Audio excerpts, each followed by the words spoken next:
Golf will be a sport in the Olympics this year, and because of that, we're going to take some of our Utah Olympians to the golf course, check out their golf game, and also relive some of their great Olympic moments. Well, Blaine Lundgren, while at Cypress High School, won 4 state championships in the hurdle event. Then he went on to the University of Utah, became a conference champion. Well, in 1964, he participated in the Tokyo Summer Olympics, and in the 110-meter high hurdles, we had a little bit of Olympic controversial history. That's where a technicality turned his gold into silver. Please welcome to the #1 tee here at Thanksgiving Point, 1964 silver medalist in Tokyo, Japan in the hurdles.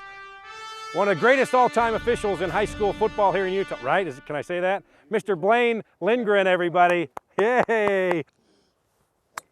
Well, look at that. It got up in the air. The friends I had in growing up ended up out at the point of the mountain. And what kept me straight was the memory of my twin brother. Well, he was killed when he was 9 years old. And my dad, I got very close with my dad. I pretty well did what he wanted me to do because I looked up to him that much. And as a result, I kept myself out of trouble. And I thank my dad for that. By keeping his nose clean, Blaine Lundgren became a star at Cypress High, the first step in his journey to the '64 Olympics. Football was my first love. And the track coach, who was also the head football coach, said, you will go out for track to build your speed for football. Okay?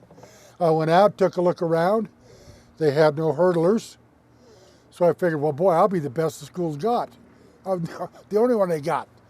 And it just so happens that Lex McKee was a hurdler in high school, and a good one, and he just got me corrected and started properly. And I never lost a race in high school.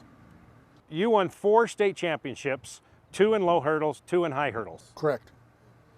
Did you know at that point, said, I got a chance to go to college and do something special?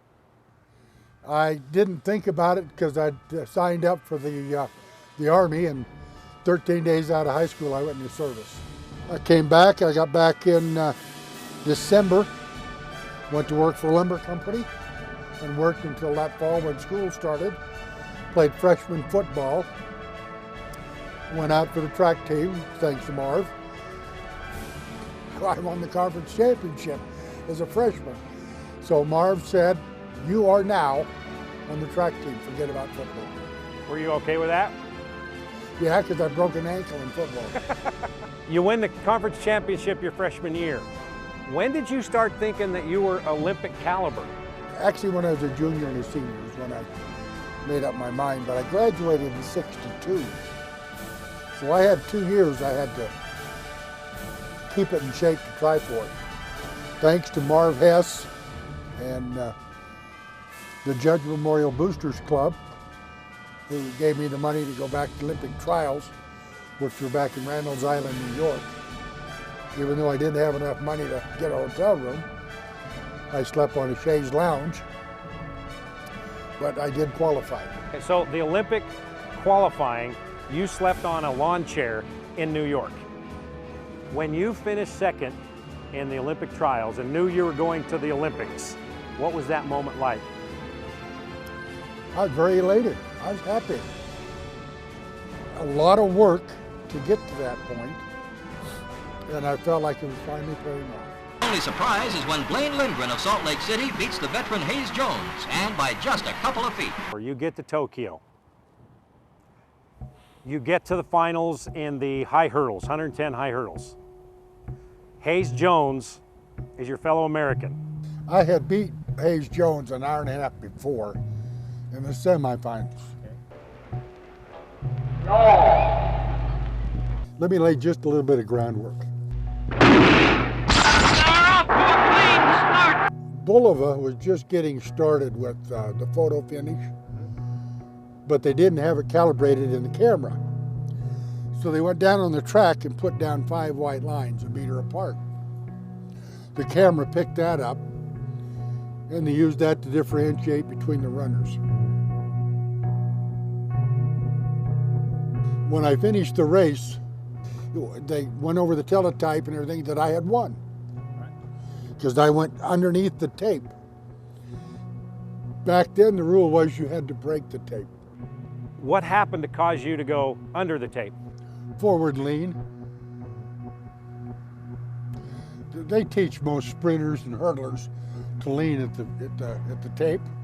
Well, the Japanese had put the tape up at 5'2". Doesn't take much to lean under 5'2". So you're thinking for the next 45 minutes or so that you won a gold medal. But I had won the gold medal. Life is the greatest that you've ever experienced it, right? You're about ready to go to the podium to accept your gold medal. What happened? They reversed it and announced that I was second. Did somebody come over to you? No, it went over the loudspeaker. So you didn't know that you were not going to get the gold medal until it was over the loudspeaker. Did everything just come crashing down there? Were you confused? Were you angry? I was angry. It was probably the last time I really ever cried, to be honest with you, because I thought I'd got the gold. I went under the tape. I did not break the tape. Did you accept that then? I had to. I had no other choice. I had to reconcile it with myself. Mm-hmm. Did that take a while? And the only way I could do that and take away some of the pain is I made a mistake. I went under the tape. Did that take a while for you to come to grips with that? Have you come to grips with that? Took about 35 years or so, yeah, I guess I have. Are you at peace with the silver? Yeah, I am now, yeah. And a lot of that is due to my wife. And the way she has accepted it and everything else. She makes it a lot easier for me. There you go. Blaine, you should pick up golf again. Hey, thanks. It's been a pleasure to chat with you today. Knowing that you won, but not getting credit for it, are you still happy and content with what you did and how you did it? Yeah, I gotta say that I am. After Blaine was finished competing, he became a longtime high school football official here in Utah, and now he still officiates track meets across the state.